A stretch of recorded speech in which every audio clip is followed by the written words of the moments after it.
Money is like a bridge. The bridge itself doesn't create wealth, but it facilitates the creation of wealth by providing a useful service, the physical transportation of people and goods. If using that bridge lowers the cost of doing business, companies and people will be able to invest the savings, both in time and money, doing other useful things. Thus, the economy becomes more efficient, and the economic productivity of the area will increase. People may even choose to do business with others they would never have before, because the time, effort, and cost of doing so was prohibitive. Even though the bridge may cost a lot of money to build and maintain, the economy grows, and that increase in activity may even have contributed enough new tax revenue to pay for the bridge, and therefore the net benefit to society is obviously positive. Everyone got a bit richer, and it paid for itself with new wealth that wouldn't otherwise have even existed. That is a useful analogy to use when determining whether Bitcoin is functioning well as money, because money is like a bridge, except rather than transporting people and goods, it transports value. The faster, cheaper, easier, more secure, more frictionless way to do so is the best. People don't want money because they like money.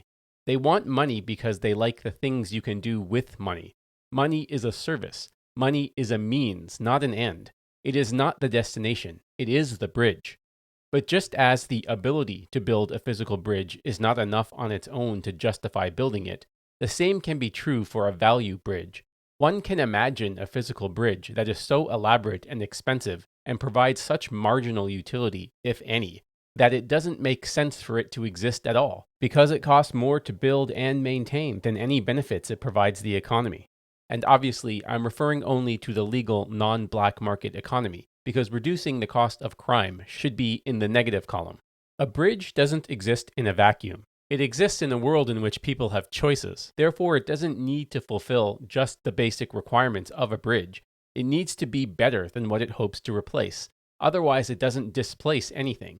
And if it doesn't displace anything, how can it offer benefits? You have to use something to benefit from it. And it can't just be marginally better, because behavior and habits for important things are usually firmly entrenched. It needs to be much better. It needs to be so substantially better that it renders the incumbent choices obsolete. Does Bitcoin facilitate enough new economic activity to justify building and maintaining its value transportation bridge? I really want you to think about this carefully, because people should be rewarded for investing in things that create wealth, not destroy it. Is Bitcoin substantially faster, cheaper, easier, more secure, and frictionless than fiat alternatives? It might be faster than some transfers between countries, but it's much slower than intra-nation transfers, especially for commerce. It might even be cheaper for large transfers, but again, it's way too expensive for most commerce. It's probably not easier for most people, and although the blockchain may be more secure than a bank, the ability for humans to correct mistakes probably compensates for that deficiency, and overall makes fiat less risky and reduces friction. It would be difficult to argue that Bitcoin is even minimally better than fiat alternatives, let alone substantially better, at performing the basic functions of money. At best, it has niche use cases for technically proficient people making large international transfers. But speaking for myself here, if I was moving $1 billion around, I would not mind one bit paying a little extra to ensure I didn't lose it. So how valuable is that use case, really? I would argue for Bitcoin, the cost of the bridge is much higher than any economic benefits it enables. So even if it technically works and could theoretically satisfy the technical definitions of money everyone knows, in its current form, it's a net negative and unlikely to ever succeed in the mainstream because its mere existence is making the world more poor every single day. That is not something to celebrate.